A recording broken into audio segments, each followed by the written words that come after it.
The Nightside Project. Finish the day happy with Ethan Millard and Alex Keary on KSL News Radio. Hey there, and welcome to The Nightside Project. I'm Taylor Powers, guest host. Ethan and Alex have stepped out. They'll be back soon. I'm here with the director of Won't You Be My Neighbor, Morgan Neville. Hi, thanks for having me. Yes, very happy to have you here, and very interested in the film that you've directed and how it kind of came to be a project that you're working on, and what kind of inspiration it has as a backstory. So the question I get the most is, really, a Mr. Rogers documentary? And I think people don't necessarily take him seriously as a person, and there were a whole bunch of different things that happened to me that made me think that Fred Rogers was actually a person of incredible substance.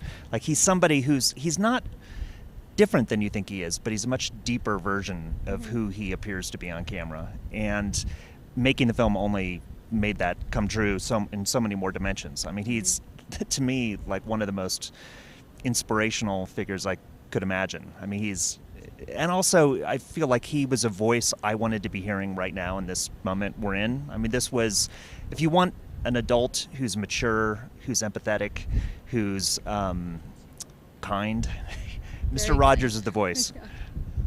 Yeah, and I think a lot of our listeners, including myself, grew up watching, and it kind of struck me because it's such something that you associate with childhood, but to be able to see it in a different light through the eyes of an adult and a completely different lens that I never even, honestly, I haven't thought of Mr. Rogers in over 15 years. Well, I mean, what's amazing about it is he was doing a show essentially for 2 to 6 year olds. But if you go and look at what he was putting into his show, he was talking about war, he was talking about Vietnam, he was talking about AIDS, he was talking about nuclear holocaust. I mean, all of these things are actually there happening in the land of make-believe. And the land of make-believe is like this incredible parable machine. So if you actually go back and look at it from an adult's point of view, you realize what he was doing was completely radical. I mean, it's kind of amazing. Yeah, I haven't watched it since I was a child. But what was something that struck you through directing it that kind of gave you maybe halfway through where you saw something and kind of changed angles, or, working with the crew?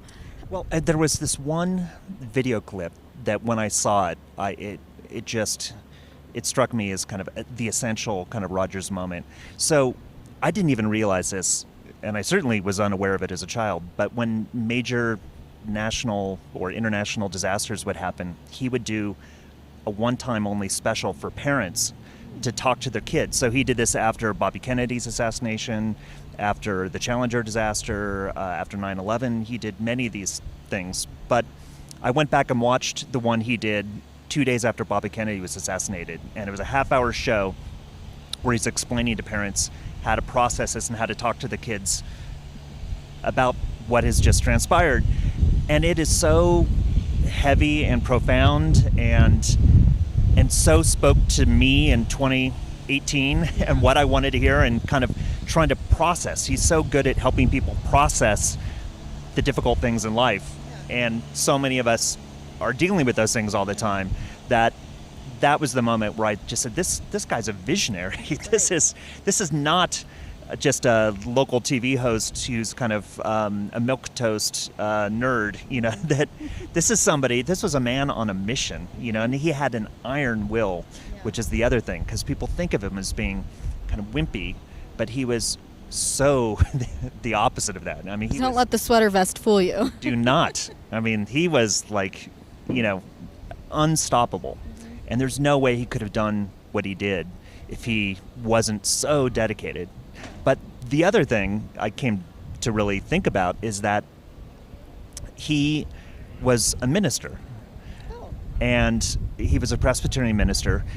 And if you actually look at his show, it's his ministry. I mean, when he was ordained as a minister, it was the only time in the history of the Presbyterian Church where they ordained him with assigning his ministry as television.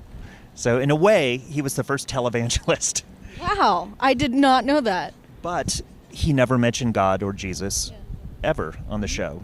So, but if you really look at what he's talking about, won't you be my neighbor, is love thy neighbor. Mm-hmm. So for him, I don't think he would ever say that his values are liberal or conservative. I think he would say they're Christian.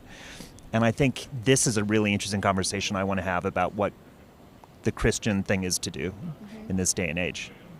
And so is Mr. Rogers, is he continuing in any way? You know, the show has since ended, but is there anything that he's actively doing, or is this documentary to bring to light everything? Well, it's interesting because he was on the air for 33 years nationally. Then he was taken off the air. Now there's a cartoon version for those of you with small children called Daniel Tiger's Neighborhood, which is basically the DNA of Mr. Rogers' Neighborhood, but in cartoon form. So anybody with small kids today knows Daniel Tiger's Neighborhood. It's the #1 kids show on PBS and has been for a few years now. So there's a whole new generation of kids who know Mr. Rogers only through Daniel, but Daniel has a living room just like Mr. Rogers did. So definitely what the legacy is continuing, but I still think people have no idea of kind of all the intention that was behind all of it. So if there's something that you could say to the potential audience as a final word to really inspire them to go see this documentary, what would you say? I mean, I think it's, for me, it is a film for today. And it's emotional and it's inspiring and it's the film I wanted to see. So hopefully you do too. I definitely do. Well, thanks so much, neighbor. You too. Reporting here from Sundance Film Festival at the Music Lodge, who we thank so much, from the Nightside Project.